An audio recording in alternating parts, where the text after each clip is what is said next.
Siddhartha, capítulo 4. Despertar.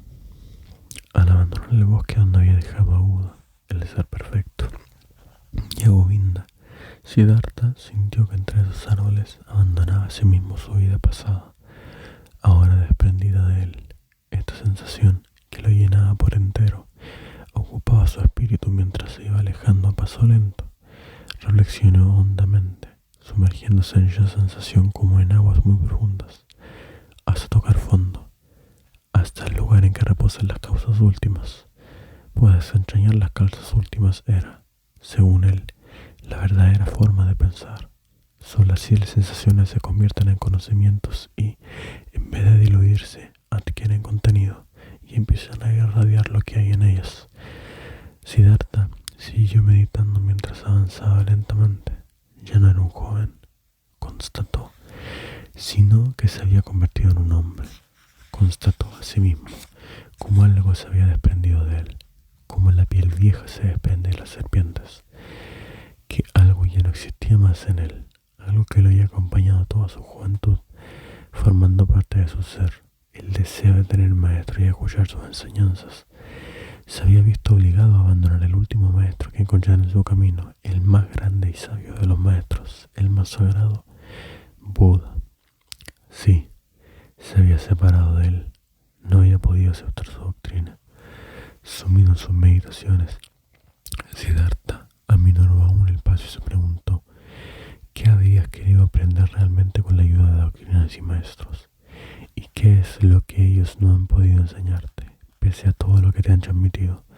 Y encontró esta respuesta. Era el yo, cuyo sentido y esencia deseaba conocer. Era el yo, del que anhelaba desprenderme y al que pretendía aniquilar. Mas no podía aniquilarlo, solo lograba engañarlo, rehuirlo, esconderme de él. La verdad es que nada en el mundo ha ocupado tanto mis pensamientos como este yo mío. Este Siddhartha que supone estar vivo y ser una persona separada de todas las otras, aislada, el hecho de ser Siddhartha. Y sin embargo, nada hay en el mundo que conozca menos que a mí mismo, a Siddhartha. Y el lento y pensativo caminante se detuvo de pronto, dominado por esta última idea, y de ella brotó al punto otra nueva: el que nada sepa de mí, el que Siddhartha me haya parecido siempre tan extraño y desconocido, proviene de una sola causa: el miedo a mí mismo, la huida ante mi propio ser. He buscado el Atman y el Brahma. Me hallaba dispuesto a fragmentar mi yo y a arrancarle cada una de sus envolturas, a penetrar hasta sus zonas más profundas y desconocidas con el fin de descubrir lo que esas envolturas ocultaban. El Atman, la vida, lo divino, lo último. Pero en vez de encontrar todo aquello, acabé perdiéndome a mí mismo. Siddhartha abrió los ojos y miró a su alrededor. Una sonrisa iluminó su rostro, y una profunda sensación de despertar de largos sueños recorrió todo su cuerpo. Y al punto se puso nuevamente en marcha, con paso rápido, como un hombre que sabe lo que ha de hacer. Oh, pensó al mismo tiempo que respiraba profundamente, ya no permitiré que se me escape Siddhartha. Ya no volveré a ocupar mis pensamientos y mi vida con la búsqueda del Atman, con las indagaciones sobre el sufrimiento del mundo. No pienso volver a matarme y fragmentarme para buscar un misterio detrás de las ruinas. Ya no me instruirán el Yoga Veda, ni el Atharva Veda, ni los ascetas, ni ninguna otra doctrina. Quiero aprender de mí mismo, sin ser mi propio discípulo. Conocerme y penetrar en ese enigma llamado Siddhartha. Miró a su alrededor como si viera el mundo por primera vez. Qué hermoso era aquel mundo, variado, extraño y enigmático. Azul aquí, amarillo y verde más allá. Las nubes se deslizaban como el río. El bosque y las montañas conjugaban su estática y belleza. Todo era misterioso y mágico. Y en medio de todo eso, él, Siddhartha, despierto ya, se ponía en marcha hacia sí mismo. Y todas esas cosas, aquel azul y amarillo, el río y el bosque, penetraron por primera vez el ojo ojos de Siddhartha.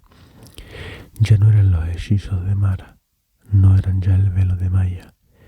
Dejaron de ser la absurda y contingente multiplicidad del mundo de las apariencias, indigna de los profundos pensamientos del Brahman, que la desprecia y solo busca la unidad.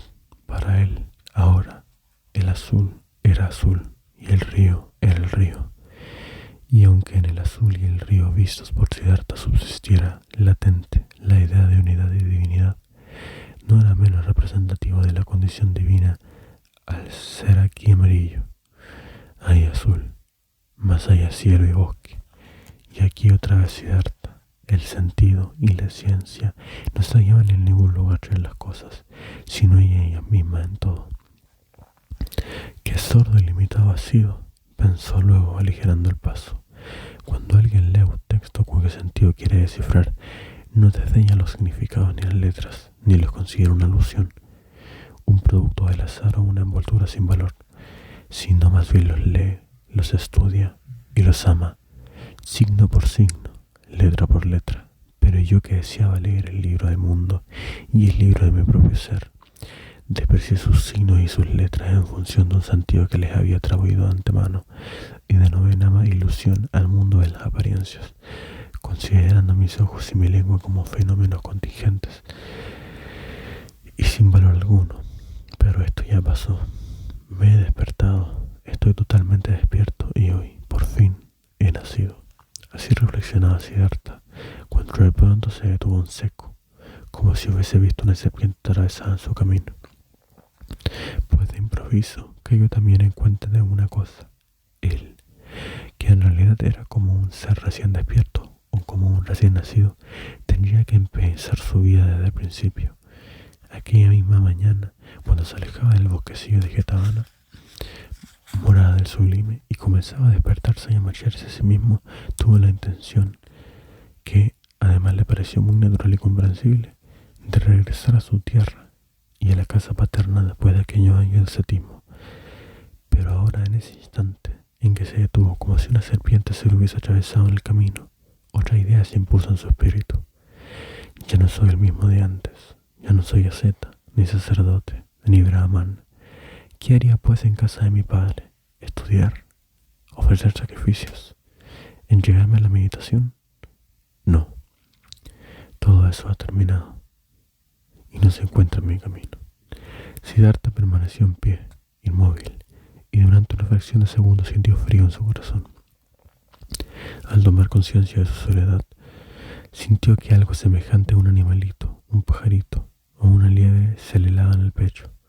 Durante años no había tenido hogar y ni se había dado cuenta, pero ahora lo sentía. Siempre, incluso en el momento de máxima concentración, había sido el hijo de su padre, un brahman, miembro de una casta elevada, un intelectual, y ahora era únicamente Siddhartha, el recién despierto, y nada más. Respiró profundamente y por un instante sintió frío y se estremeció. No había ser más que solo él. No había noble que no estuviera vinculado a otros nobles, ni artesano que no perteneciera a su gremio y no pudiera buscar protección junto a los otros artesanos, compartiendo su vida y hablando su idioma. No había brahman que no se contara en el número de los brahmanes o viviera con ellos, ni asceta que no hallara protección en la comunidad de los samanas, e incluso el ermitaño más solitario no estaba del todo solo en su bosque. También él pertenecía a una clase, a una entidad, que era a la vez su patria. Govinda se había hecho monje y tenía por hermanos a miles de monjes que llevaban el mismo hábito, compartían su fe y hablaban la misma lengua. Pero él, Siddhartha, ¿a qué comunidad pertenecía? ¿Con quién compartía su existencia? ¿Qué idioma hablaría? Y en ese mismo instante en el que el mundo que lo rodeaba pareció desvanecerse, y él se quedó solo como una estrella en el firmamento, en aquel momento de frialdad y de desánimo, se irguió en un Siddhartha más sólido y fuerte, más posesionado que nunca de su propio yo. Se dio cuenta de que aquello había sido el último estremecimiento al despertar del espasmo final del parto, y al punto reanudó su marcha, con paso rápido e impaciente, mas no a su hogar, no a donde su padre, ya no hacia atrás.